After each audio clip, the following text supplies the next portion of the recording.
Before watching this video, review section 2.6 of the book and/or the provided PDF to get an introduction to the Python for loop statement. We'll start by looking at two simple examples of a for loop using PyCharm.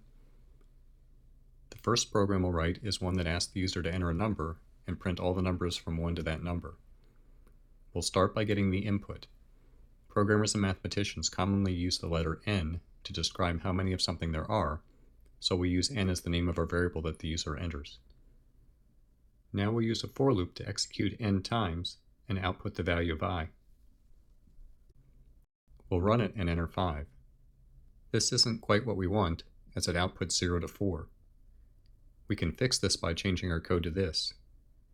Since I is 1 below what we want, we can create a new variable named number and add 1 to I, so the first time through the loop, number will be 1. Each time through the loop, number will go up by 1, since I goes up by 1 each time the loop executes.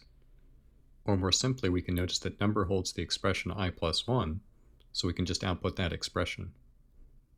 We'll run it again and make certain it still works. What if we wanted the user to enter a number and output that many odd numbers? For example, if they entered 4, we want to output 1, 3, 5, and 7. We could change our code to this.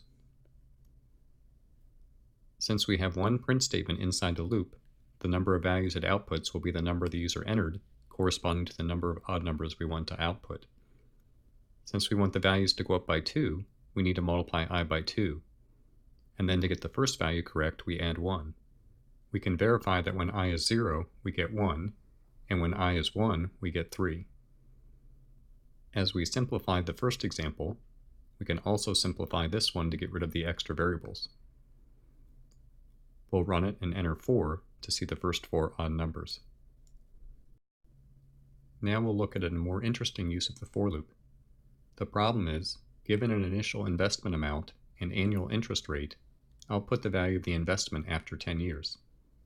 This fits our input process output pattern. The program has two inputs, the initial amount and the interest rate.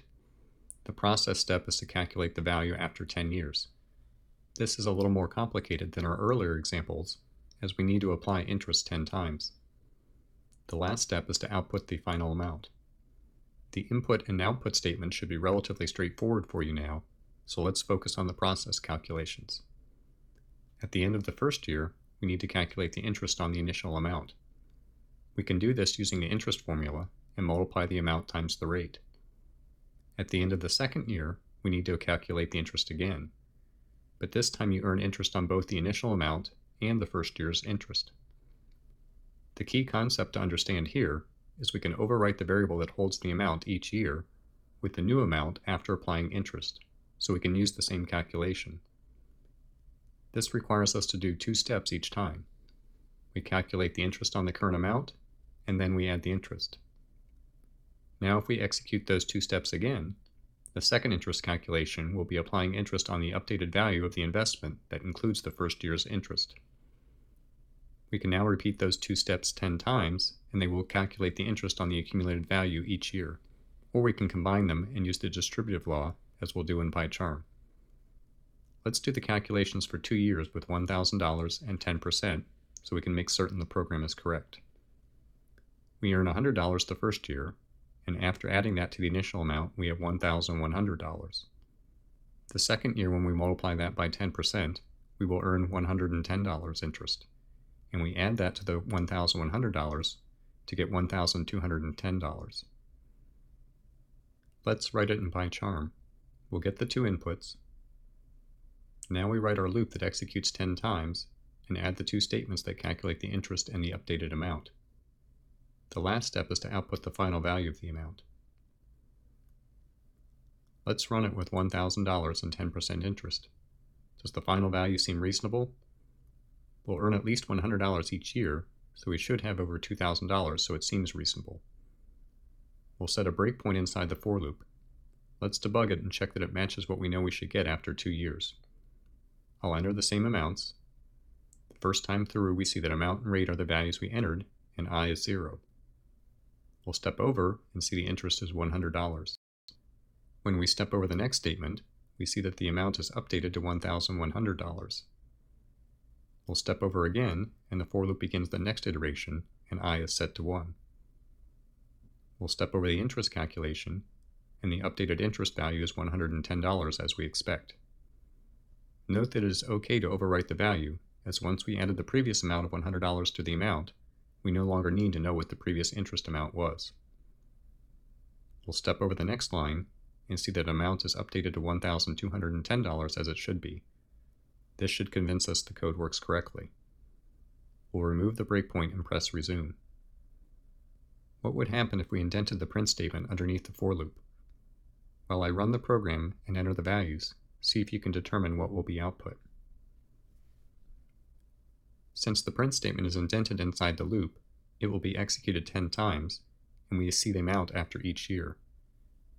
If we want the output statement to be correct, we would need to change the 10 that we print to I plus 1.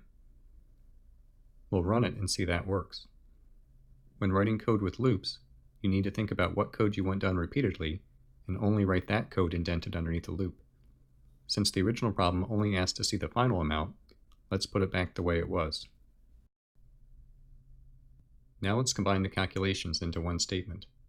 Since we assign interest to be amount times rate, we can replace interest in the second calculation with the expression amount times rate. Let's rerun it and check it still works. And finally, we can use the distributive law and write it as amount times the quantity 1 plus rate. Let's rerun it again. Whenever you change your code, you should rerun it and check that it works. This process of improving the code without changing what it does is known as refactoring. It is similar to editing and revising a rough draft of a paper so the code is more clear and concise. There is also a way to do these calculations with exponentiation, but we haven't learned how to do that in Python yet. You may recall that exponentiation is repeated multiplication, so it makes sense that a loop with multiplication and exponentiation without a loop could be used to do the same calculations. See if you can modify the program so the number of years is also input instead of always performing the calculation with 10 years.